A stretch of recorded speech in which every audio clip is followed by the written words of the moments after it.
I remember when it would be election day, and I had two younger sisters, and Mama would take us to go vote when she voted.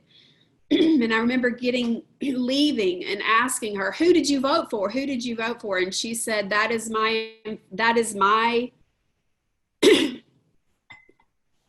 my right to vote. It's also my right to not tell you who I voted for. So she would never tell me who she voted for. And I remember thinking, just wondering as a young child, why is she not telling me who she voted for? And what she was really doing there was trying to give me an idea that it was my decision, and that her decision and my decision didn't have to be the same. And they aren't to this day. But because she was so civically engaged, and as a young girl, like, she cared about government, and she went to Girls State, or whatever that's called. That framework for democracy, my granddaddy being in the war and then coming back and working for the post office, and seeing the newspaper, all those things kind of swim around, and that's what formed like little Alice Pierotti. And then as an adult, I still am doing those same things, those same, I guess, things that were instilled in me.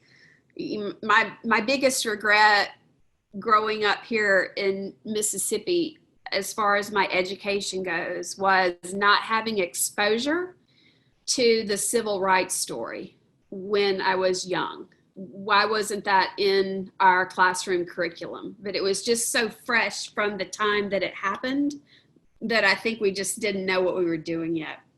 We were still, as Mississippians, trying not to talk about it. That was the thing. We were not talking about it, or at least white people weren't. We were just trying to figure out how to get along. And so when I came back as an adult, I'm like, these are the best stories I've ever heard.